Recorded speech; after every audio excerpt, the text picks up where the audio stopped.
Si quieren, nos acercamos, por favor. Después yo introduzco al equipo. ¿Cómo está su secretario? Qué placer. Un placer de verla. Felicitaciones.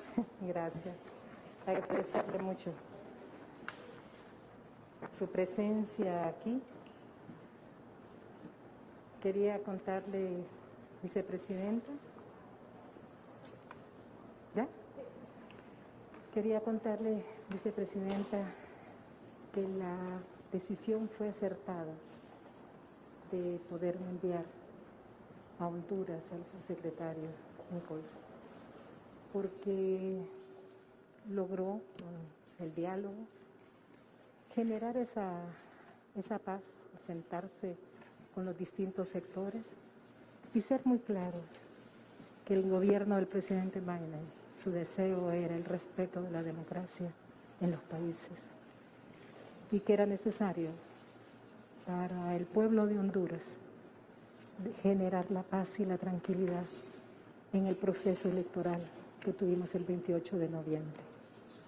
Fue fundamental porque retornó la tranquilidad ante los miedos y los temores que se generaron y hoy tenemos los resultados. Y esos resultados están ahí. 1.700.000 personas respaldaron mi candidatura. No tuvimos necesidad de ir a la segunda vuelta porque sacamos el 51% del respaldo y de los votos. Así que quiero agradecerle al gobierno del presidente Biden, a usted y también quería agradecerle al subsecretario por la presencia de él aquí. Bueno, no sé si los medios estarán aquí. Okay. Well, if you don't mind, Madam. Si le parece bien, señora Presidente, quisiera públicamente felicitarle por sus elecciones.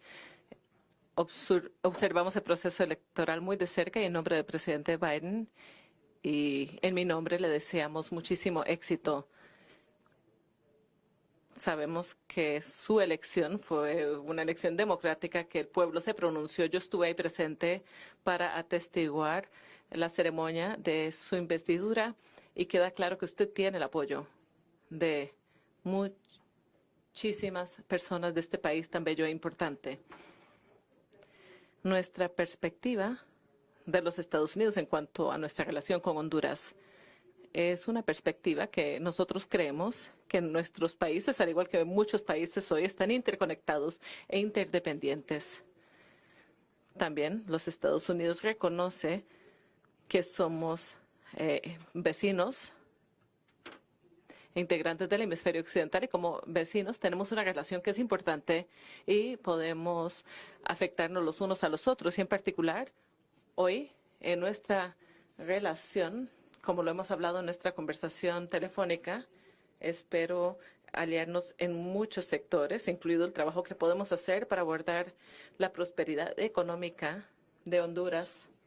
Como lo compartí con usted, he convocado a los presidentes de las empresas estadounidenses y corporaciones que se han comprometido con apoyar esta región y ahora este compromiso ha llegado a 1,2 mil millones de dólares. Ahí hay muchas oportunidades y usted habló de esto en su discurso hoy, habló de la importancia de elevar la economía y lo que esto significa para las familias, lo que significa en cuanto a la generación de empleo y lo que significa para la migración.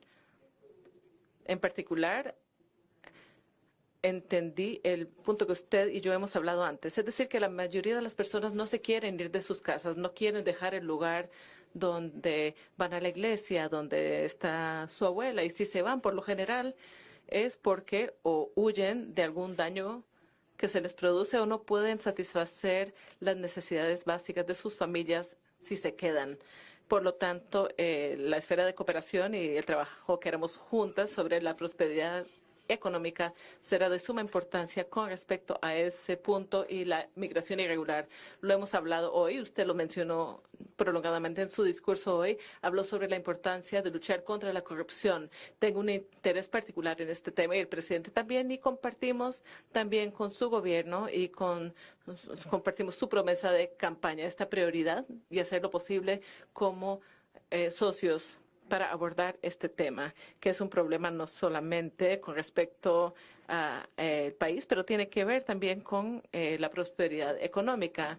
Le diré también que con respecto, usted mencionó brevemente a los niños y las niñas y la educación. Y sé que aquí en Honduras un problema ha sido el impacto de la COVID-19 en los niños.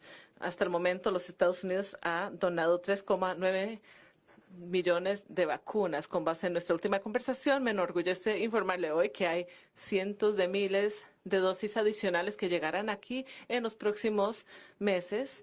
Y además me complace decirle hoy que vamos a enviar en las próximas 2 semanas medio millón de jeringas pediátricas para ayudar en la aplicación de las vacunas para los niños. Y nos comprometemos con dar 1,3 millones de dólares para ayudarles a rehabilitar las instalaciones de salud educativas de su país para elevar y para apoyar el sector de salud pública y el de la educación como prioridad. Para concluir, le quiero decir que es un honor estar aquí. Fue un placer poder ver su investidura y nos parece que esta asociación será una de trabajo como vecinos en este hemisferio. Gracias.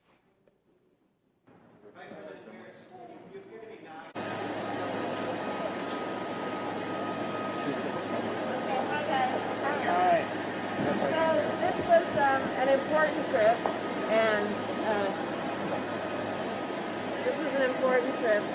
As you know, I had the root causes strategy that is designed to address the issue of irregular migration into the United States. And so we came here today to make a clear statement about our administration's support for what the people of Honduras have clearly said they want. They turned out in record numbers in this election, and they seem to be desirous of a democracy that is devoid of corruption and that can meet their essential needs, and in particular their economic needs and their human rights needs, which are critical pillars in our root causes strategy. The conversation that I had today then with the now president was rooted in those issues. It was about our intention to prioritize the importance of her agenda as it relates to the combating of corruption.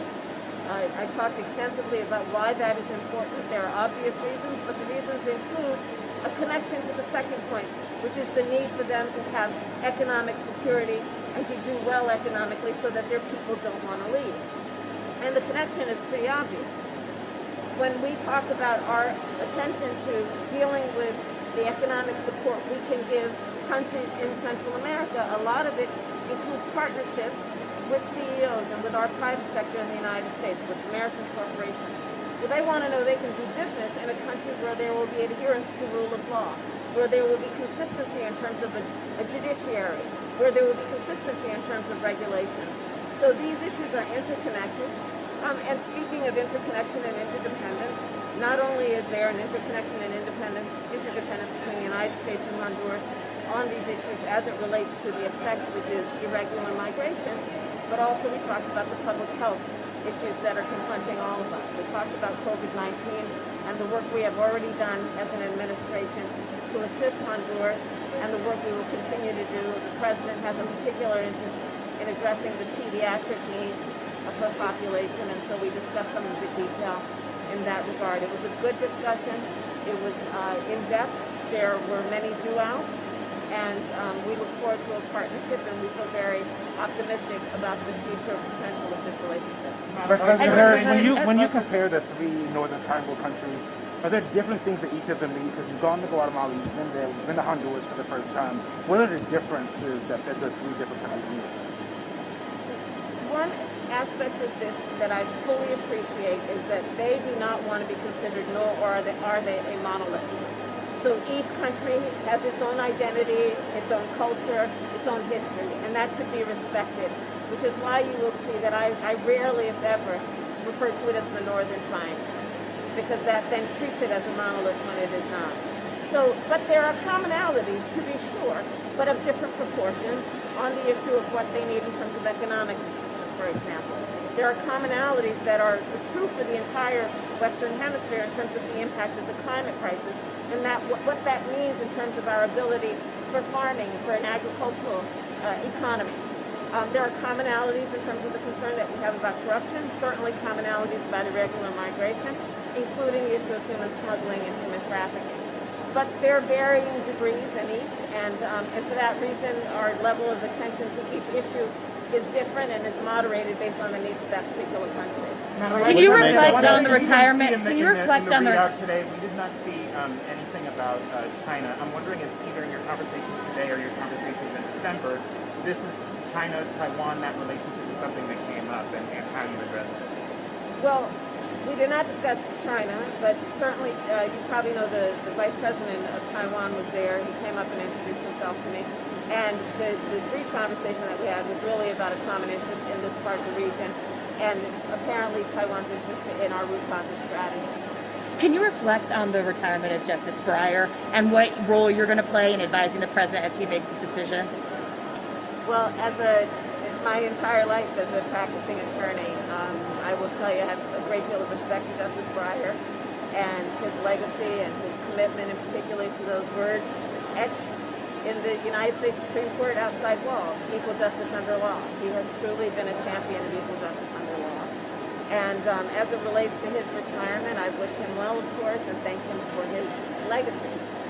The President and I will work closely together on this and the selection process, and the President will make his choice about who will be the next person to fill Justice Breyer's seat. He said in particular you're going to help advise him on that. Yes. Vice President Harris, you were nodding your head during the speech of Castro talking about corruption. Can you just talk about a little bit about what you were feeling when she was talking about that passionately?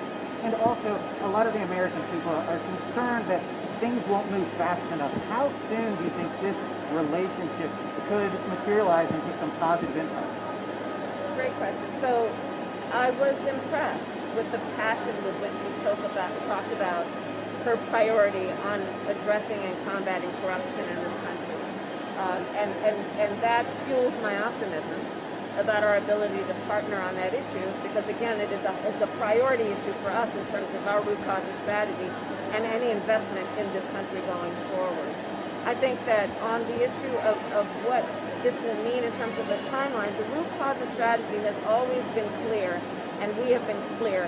The work we need to do is going to be work that will manifest over a long period of time. Hopefully not too long, but certainly not overnight. The problems that we need to address are problems that did not occur overnight, and the solutions, if they're going to have any impact, will not occur overnight. Great. Thank you, everyone. That's all the time we have. Thank you. We're going this way. First, we're going this way. We're going this way.